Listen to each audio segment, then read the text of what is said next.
Media के बंधुओं का भारतीय जनता पार्टी के कार्यालय में हार्दिक स्वागत है। साथियों, जैसा कि आप सब जानते हो कि 24 जून को नई दिल्ली में माननीय प्रधानमंत्री नरेंद्र मोदी साहब द्वारा जम्मू कश्मीर के संदर्भ में जो सर्वदलीय बैठक बुलाई गई वो बहुत अच्छे तरीके से संपन्न हुई। उस बैठक में जम्मू कश्मीर से 14 बड़े राजनीतिक नेताओं ने भाग लिया। माननीय प्रधानमंत्री नरेंद्र मोदी साहब ने जम्मू कश्मीर के अंदर जो एक पॉलिटिकल डेडलॉक बना था उसको समाप्त करने का एक बेहतरीन इनिशिएटिव लिया और इस बैठक में जो नेता आमंत्रित थे वो सभी उस बैठक के अंदर आए। भारतीय जनता पार्टी की ओर से यहां मैं स्वयं इस बैठक में शामिल हुआ, वहीं हमारे पूर्व उप मुख्यमंत्री श्रीमान कविंद्र गुप्ता जी और पूर्व उप मुख्यमंत्री डॉक्टर निर्मल सिंह जी ने भी भाग लिया। साथियों, भारतीय जनता पार्टी ने इस ऑल पार्टी मीटिंग जो जम्मू कश्मीर के संदर्भ में बुलाई थी माननीय प्रधानमंत्री जी द्वारा, उसमें जम्मू कश्मीर के राष्ट्रवादी लोगों के, देशभक्त लोगों के वो सभी विषय उस बैठक में रखे जो 70 वर्षों से जम्मू कश्मीर के अंदर हमारे देशभक्त लोग एक मिशन के रूप में काम कर रहे हैं। उन सभी विषयों की चर्चा हमने उस बैठक के अंदर की। हम सब ने माननीय प्रधानमंत्री नरेंद्र मोदी साहब का धन्यवाद किया जो धारा 370 के समापन के बाद जम्मू कश्मीर के अंदर पश्चिम पाकिस्तान के रेफ्यूजियों को अधिकार मिले, गोरखा समाज, वाल्मीकि समाज को अधिकार मिले, दलित समाज को उनके अधिकार दिए गए। जम्मू रीजन के अंदर डेवलपमेंट का, विकास का एक नया दौर शुरू हुआ। 70 साल यहाँ के जो राजनीतिक दल जो हमेशा सत्ता में रहे, उन्होंने जो जम्मू के साथ भेदभाव किया, उस भेदभाव को समाप्त करने का एक संकल्प जो प्रधानमंत्री नरेंद्र मोदी साहब ने लिया, जिसके तहत जम्मू में एम्स, IIT, IIM, बड़े बड़े hydro power projects, ring roads, medical colleges, health infrastructure को ठीक करने के बड़े प्रयास, बड़े बड़े ब्रिजेस और टनल्स, बिजली और पानी की व्यवस्थाओं को सुधारने के बड़े बड़े प्रोजेक्ट्स को मंजूरी, ये सभी वो बड़े कार्य हैं जो जम्मू संभाग के अंदर शुरू किए गए। इसके लिए भी हम सब ने माननीय प्रधानमंत्री जी का हृदय से धन्यवाद किया। वहीं हमने माननीय प्रधानमंत्री जी का आभार व्यक्त किया जो जम्मू कश्मीर की बेटियों को धारा 370 के समापन के बाद यहां अधिकार मिले। जम्मू कश्मीर के अंदर जो शेड्यूल्ड ट्राइब्स लोग हैं, गुजर बकरवाल, उनको राजनीतिक पॉलिटिकल रिजर्वेशन मिला। जो पहाड़ी समुदाय के लोग हैं, जो कि बहुत ही वतन परस्त पहाड़ी कम्युनिटी, रजौरी, पुंछ, बारामूला और कुपवाड़ा के अंदर जो बसने वाले लोग हैं, जो हमेशा हिंदुस्तान का तिरंगा झंडा बुलंद करके भारत माता की जय बोलते हैं, 70 साल यहाँ के अंदर राज करने वालों ने कभी उन पहाड़ियों की आवाज़ नहीं सुनी, कभी जम्मू के डोगरों की आवाज़ नहीं सुनी। और माननीय प्रधानमंत्री जी के प्रयासों का ये नतीजा है कि आज 108 से अधिक केंद्रीय कानून जो धारा 370 के चलते जम्मू कश्मीर में लागू नहीं थे, वो सभी कानून आज यहाँ लागू हो चुके हैं। आज चाहे वो राइट टू एजुकेशन एक्ट है, वो फूड सिक्योरिटी एक्ट है, वो जम्मू कश्मीर में लागू कर दिया गया है। आज anti corruption laws Jammu Kashmir के अंदर लागू हुए हैं, तो धारा 370 के टूटने के बाद लागू हुए हैं। 70 साल यहां प्रिवेंशन ऑफ करप्शन एक्ट लागू नहीं होने दिए, यहां इफेक्टिव कोई इंस्टीट्यूशंस नहीं बनाए गए कि करप्शन को कैसे खत्म करेंगे। लेकिन आज जब धारा 370 का समापन हुआ तो वो सभी एक्ट, वो सभी कानून जो देश के पार्लियामेंट ने बनाए हैं और भ्रष्टाचार विरोधी कानून हैं वो जम्मू कश्मीर के अंदर लागू हुए। आज नेशनल ह्यूमन राइट्स कमीशन का ज्यूरिडिक्शन जम्मू कश्मीर में पहुंचा है। National commission for women, national commission for scheduled caste and scheduled tribes को जम्मू कश्मीर में एक्सटेंड कर दिया गया है। ये सारे ऐतिहासिक निर्णय धारा 370 के समापन के बाद हुए। हमने माननीय प्रधानमंत्री नरेंद्र मोदी साहब का हृदय से धन्यवाद किया जो पंचायती राज कानून को और उस सारी व्यवस्था को पूरे जम्मू कश्मीर के अंदर लागू किया गया।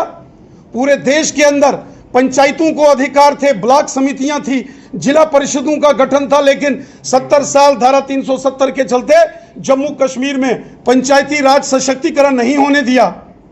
लेकिन आज जब मोदी सरकार आई और धारा 370 को समाप्त कर दिया गया, गांव-गांव के अंदर काम करने वाले चुने हुए पंच और सरपंच बहुत अच्छे तरीके से अपने अपनी पंचायतों की, गांव की, वार्डों की डेवलपमेंट कर रहे हैं।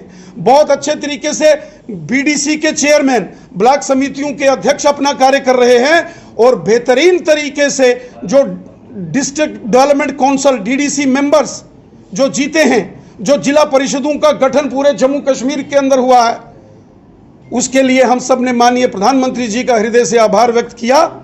हम सब जानते हैं जो कैपेक्स बजट इस बार जिला परिषदों के माध्यम से जम्मू कश्मीर के अंदर जिसको अप्रूवल दिया गया है, वो पिछले तमाम कैपेक्स बजट से 4 गुना 5 गुना तक अधिक बढ़ाया गया है।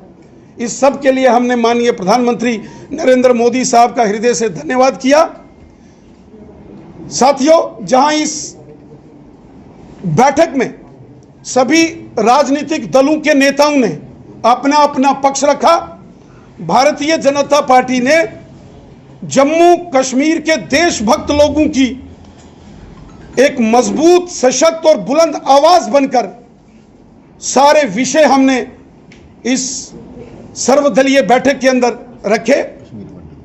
हमने कश्मीर घाटी से जो विस्थापित, जो कश्मीरी हिंदू समाज के लोग हैं, कश्मीरी पंडित समुदाय के लोग हैं, कश्मीरी सिख जो कश्मीर घाटी से भगाए गए, और कश्मीर घाटी से वो मुस्लिम हमारे भाई बहन जो देशभक्त हैं और बंदूक की नोक पर उनको वहां से निकाला गया, उनके डिग्निफाइड रिटर्न एंड रिहेबिलिटेशन की बात हमने इस बैठक के अंदर की।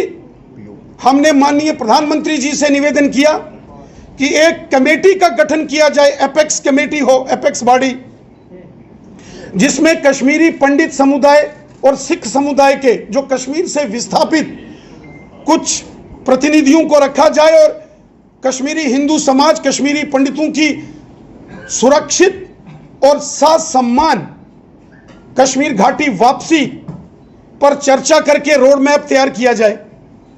और वहीं हमने पाकिस्तान के कब्जे वाले जम्मू कश्मीर से जो विस्थापित लोग हैं, जो पीओजेके के रेफ्यूजीज हैं, 1947 के, 1965 के और 1971 के रेफ्यूजीज के सभी विषयों को हमने उस बैठक में रखा। हमने डिलिमिटेशन प्रक्रिया को, जिसको शुरू किया गया है और जो प्रक्रिया चल रही है, उसको तेजी से कंप्लीट करके जम्मू कश्मीर के अंदर डिलिमिटेशन पूरा हो और कानून और न्याय संगत वो डिलिमिटेशन हो, जहां सबको इंसाफ मिले और कानून के हिसाब से हो। क्योंकि इसके पहले जब भी डिलिमिटेशन हुए, सीटों की हदबंदी की गई, उसमें कहीं ना कहीं अगर हम सारे डेटास को और सारे ज्योग्राफिकल परिस्थितियों को देखें तो पुराने सरकारों के दौर में बहुत धांधलियां हुई, और वो जिक्र भी हमने माननीय प्रधानमंत्री जी के समकक्ष रखा। और हमने प्रधानमंत्री जी से निवेदन किया कि डिलिमिटेशन की प्रक्रिया अच्छे से संपन्न हो, डिलिमिटेशन कमीशन को जम्मू कश्मीर के हर वर्ग और व्यक्ति के साथ इंसाफ करना है। और वहीं हमने पाकिस्तान के कब्जे वाले जम्मू कश्मीर के लोगों के विषय में भी माननीय प्रधानमंत्री जी से निवेदन किया कि पाकिस्तान के कब्जे वाला जम्मू कश्मीर भी भारत का, हिंदुस्तान का हिस्सा है, जिसमें लद्दाख यूनियन टेरिटरी के साथ आने वाला गिलगित और बल्टिस्तान वो क्षेत्र भी है। ये सब भारत भूमि के भाग हैं, ये हिंदुस्तान के हैं, वो हमारी मातृभूमि के हिस्से हैं। जिसमें गिलगित बल्टिस्तान, मुजफ्फराबाद, मीरपुर, कोटली, भिंबर, बाग, पलंदरी, देवा, बटाला और नीलम वैली जैसे क्षेत्र हैं। ये सारे भारत के क्षेत्र हैं, लेकिन वर्तमान में पाकिस्तान के नाजायज कब्जे में हैं। वहां के लोग हिंदुस्तान के नागरिक हैं, वो लोग भी इंडियन सिटीजन्स हैं, हमको उनकी भी चिंता करनी है। और जम्मू कश्मीर विधानसभा में जो 24 सीटें जो आरक्षित हैं पीओजेके के लिए, उसके विषय में जो 1947 में 1/3 ऑफ द पॉपुलेशन माइग्रेट करके जम्मू कश्मीर में आई है, इसी के प्रपोर्शन कुछ सीट्स पीओजेके के रेफ्यूजीज के लिए जो है वो रखी जाए। चूंकि ये सारा मामला अब डिलिमिटेशन कमीशन के ज्यूरिडिक्शन में है, उनके तत्वाधान में होगा, तो हम ये सभी विषय डिलिमिटेशन कमीशन, जिसके चेयरमैन जस्टिस देसाई हैं, उनके समकक्ष भी रखने वाले हैं। इन सभी विषयों पर भारतीय जनता पार्टी ने अपना पक्ष रखा। जम्मू कश्मीर की जनता के वो सभी महत्वपूर्ण विषय हमने इस सर्वदलीय बैठक के अंदर पूरे जोर शोर के साथ रखे हैं। पूरा रिप्रेजेंटेशन बना के हमने माननीय प्रधानमंत्री जी और माननीय गृह मंत्री जी को सौंपा है, और हमें विश्वास है और माननीय प्रधानमंत्री जी ने इस सर्वदलीय बैठक को संबोधित करते हुए कहा और जम्मू कश्मीर की सभी राजनीतिक पार्टियों और सभी नेताओं से यह आह्वान किया कि हम सबको मिलकर दिलों की दूरियां भी मिटानी होंगी और दिल्ली की दूरियां भी मिटानी होंगी। माननीय प्रधानमंत्री नरेंद्र मोदी साहब ने कहा पूरा जम्मू कश्मीर उनके परिवार के जैसा है, और जम्मू कश्मीर का प्रत्येक नागरिक, प्रधानमंत्री जी ने कहा, उनके परिवार के सदस्य जैसे हैं। माननीय प्रधानमंत्री जी ने सबका आह्वान किया कि हम सबको मिलकर एक मजबूत जम्मू कश्मीर, एक मजबूत भारत के लिए काम करना है। हम सब ने मिलकर उज्जवल जम्मू कश्मीर के भविष्य के लिए और उज्जवल भारत के भविष्य के लिए मिलकर काम करना है। माननीय प्रधानमंत्री जी ने कहा हम भारत देश के नागरिक हैं और हम सबको मिलकर एक भारत और श्रेष्ठ भारत के संकल्प को मन में लेकर काम करना चाहिए। आतंकवाद, अलगाववाद और पाकिस्तान की मानसिकता ने जम्मू कश्मीर को बर्बाद किया है। जम्मू कश्मीर का अगर कोई सबसे बड़ा दुश्मन है वो आतंकवाद, अलगाववाद और पाकिस्तान की मानसिकता है। इस मानसिकता को, इस विचारधारा को हमको समाप्त करके एक भारत श्रेष्ठ भारत की विचारधारा को लेकर हमको आगे बढ़ना होगा और सबको मिलकर जम्मू कश्मीर की जनता के हित में हम सबको कार्य करना होगा। यह माननीय प्रधानमंत्री जी ने उस सर्वदलीय बैठक में जम्मू कश्मीर के सभी नेताओं से आह्वान किया। हमें पूरा विश्वास है कि आने वाले समय में ये सभी विषय धरातल पर नजर आएंगे, और माननीय प्रधानमंत्री जी ने कहा है कि दिल्ली सरकार के दरवाजे जम्मू कश्मीर की जनता के लिए हमेशा खुले हैं। वो सभी विकास कार्य जो बड़े पैमाने पर शुरू किए गए हैं उनके लिए जो फंडिंग है वो एंश्योर की जाएगी। किसी कीमत पर भी जम्मू कश्मीर को फंडिंग में दिक्कत नहीं आएगी। जम्मू कश्मीर के विकास कार्यों को तेजी से आगे बढ़ाया जाएगा और एक नया जम्मू कश्मीर, उसका निर्माण, एक मजबूत जम्मू कश्मीर, उसका निर्माण हम सबको करना है।